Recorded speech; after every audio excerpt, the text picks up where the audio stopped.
வணக்கம் வாங்க. இன்னைக்கு நம்ம ரோஜா ஸ்கெலெட்டன்ல செய்யற ரெசிபி ஜூஸ் தான் செய்யறோம். நல்லா அடிக்கிற வெயிலுக்கு நல்லா ஜில்லுன்னு வீட்லயே நம்ம வீட்டுல இருக்க பொருட்கள் வச்சு டக்குனு ஈஸியான முறையில செய்யறே பார்க்கலாம். வாங்க வீடியோக்குள்ள போகலாம். இன்னைக்கு நம்ம சேனல்ல வரப்போற டிப்ஸ் வந்து நம்ம மட்டன் சிக்கன் செய்யும் போது கொஞ்சமா லெமன் சேர்த்து செஞ்சோம்னா நல்லா பஞ்சு போல இருக்கும். இன்னைக்கு நம்ம ஜூஸ் செய்யறதுக்கு நல்லா பழங்கள் வந்து சேர்த்து செய்ய போறோம். அதுக்கு மாதுளை 1/2 கப்பு, வாழைப்பழம், நான் பச்சை பழம் சேர்த்திருக்கேன். உங்களுக்கு எந்த பழம் விருப்பமோ சேர்த்துக்கலாம்.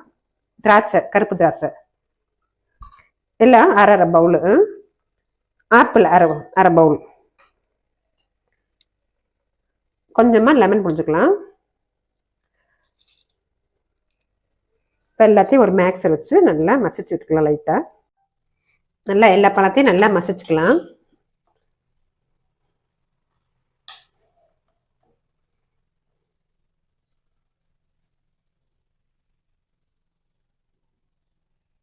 ஒரு ஸ்பூன் சப்ஜா விதையை ஊற வச்சு எடுத்திருக்கேன், அதையும் சேர்த்துக்கலாம். 1/2 கப்பு ஜீனி. இப்போ எல்லாத்தையும் நல்லா கலந்து விட்டுக்கலாம்.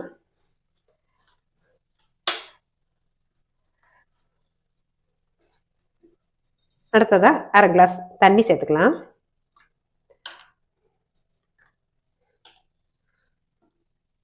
எல்லாமே 1/2 கப்ல நான் சேர்த்திருக்கேன். அப்படி செய்யும்போது அளவுகள் கரெக்டா வரணும் ஜூஸ்.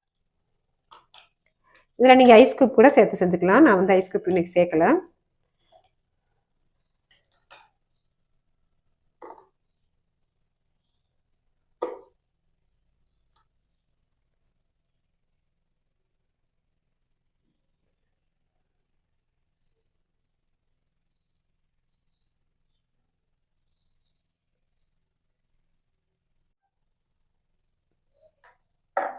நம்ம நல்லா அடிக்கிற வெயிலுக்கு நல்லா வீட்லயே நல்லா இருக்கிற பழங்களை வச்சு இந்த மாதிரி ஜூஸ் செஞ்சு சாப்பிடலாம். கடைகளை போய் வாங்கி சாப்பிடாம இந்த மாதிரி சாப்பிடும்போது ரொம்பவே ஹெல்த்தியாகவும் இருக்கும். ரொம்ப அதே சமயம் ரொம்ப டேஸ்டியா இருக்கும்.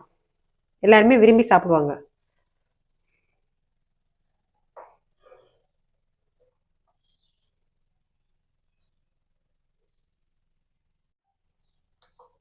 இப்ப நம்ம செஞ்ச ஜூஸை கிளாஸ்க்கு மாத்திக்கலாம்.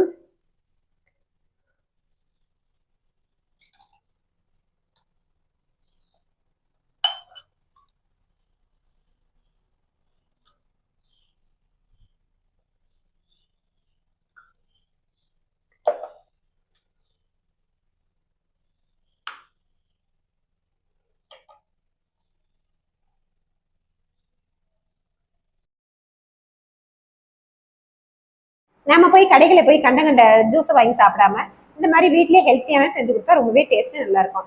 ரொம்பவே ஹெல்த்தியானதும் கூட. இப்ப செஞ்ச ஜூஸ் பிடிச்சிருந்துச்சுல, சப்ஸ்கிரைப் பண்ணுங்க, லைக் பண்ணுங்க, ஃப்ரெண்ட்ஸ் அண்ட் ஃபேமிலிக்கு ஷேர் பண்ணுங்க. தேங்க்ஸ் ஃபார் வாட்சிங்.